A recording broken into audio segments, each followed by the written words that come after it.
அதிசய காரியசித்தி தாயே ஓம் வாராகி நமோ நமக. அனைவருக்கும் வணக்கம். நான் உங்கள் தோழி கலை.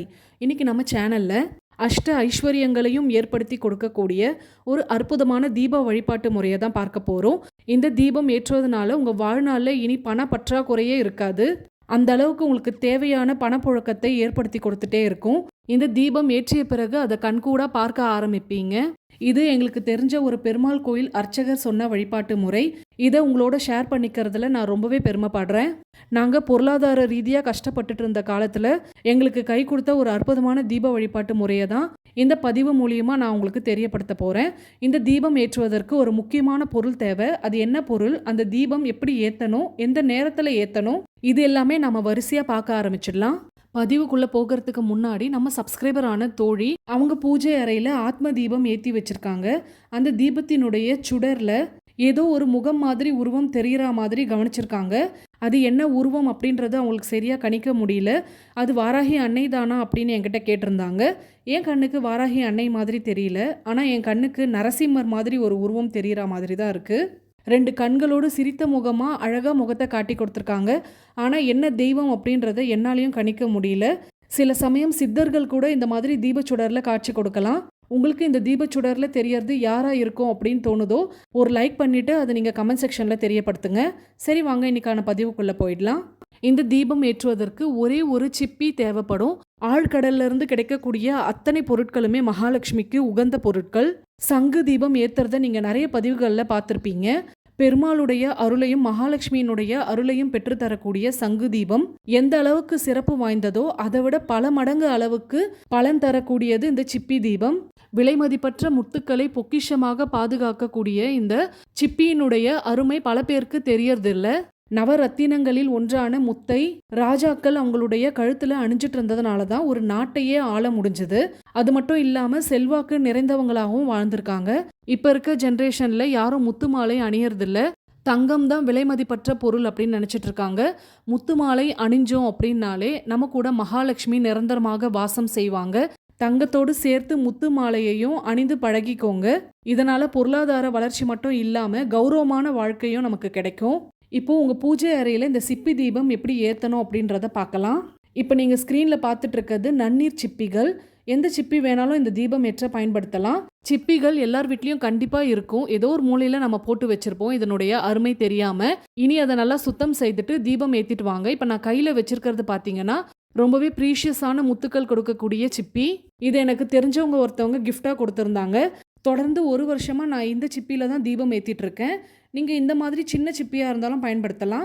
சிப்பியில் 3 பக்கமும் மஞ்சள் குங்குமம் இட்டுட்டு இப்போ நான் காமிச்சிட்டு இருக்கேன் பாருங்கள். இந்த இடத்துல தான் தீபம் ஏற்றணும். இப்போ இந்த தீபம் எப்படி முறையாக ஏற்றணும் அப்படின்றத பார்க்கலாம். நான் இந்த சிப்பி முழுவதுமாக மஞ்சள் தடவி அதில் குங்குமம் வச்சுருக்கேன்.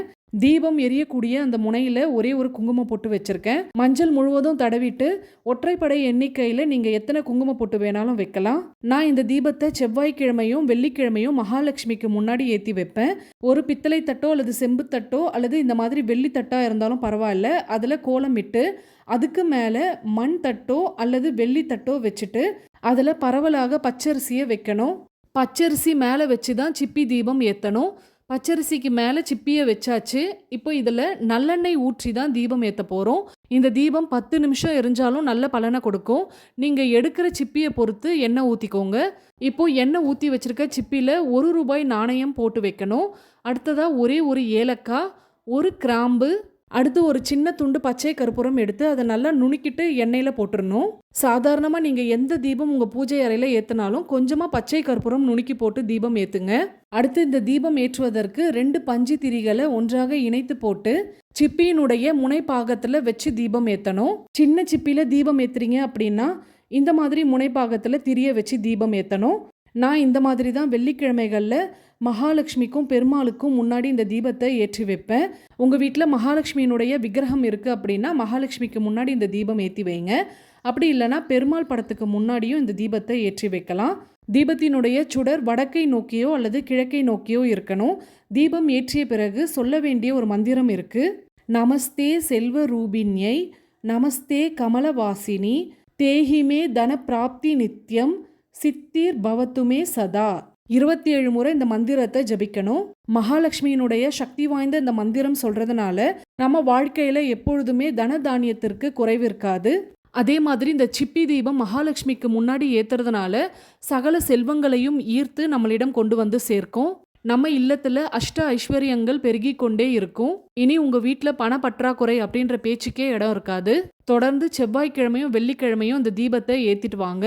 இல்ல தினமும் ஏத்தணும் அப்படின்னு விருப்பப்படுறவங்க தாராளமா தினமும் ஏத்தலாம். இந்த தீபம் ஏற்ற தொடங்கிட்டீங்க அப்படின்னாலே உங்களுக்கு உடனே பலன் தர ஆரம்பிக்கும். உங்க பொருளாதாரத்துல மாற்றம் ஏற்படுறத உணர ஆரம்பிப்பீங்க. தொழில் வியாபாரம் செய்யக்கூடிய இடத்துலயும் இந்த தீபம் ஏத்தலாம்.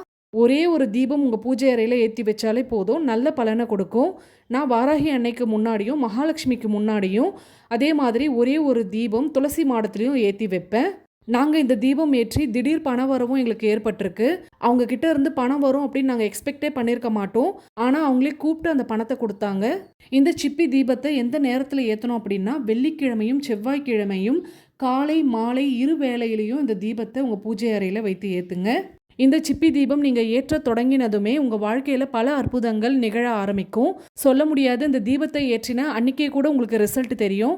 ரொம்பவே பவர்ஃபுல்லான இந்த சிப்பி தீபத்தை அவசியம் உங்க எல்லோருடைய இல்லத்திலும் ஏற்றி பலனை பெறுங்க. இந்த பதிவு உங்களுக்கு பயனுள்ளதாக இருந்திருக்கும் அப்படி நம்புறேன். பயனுள்ளதாக இருந்திருந்தா உங்க ஃப்ரெண்ட்ஸ் அண்ட் ஃபேமிலிக்கு இந்த பதிவை ஷேர் பண்ணுங்க.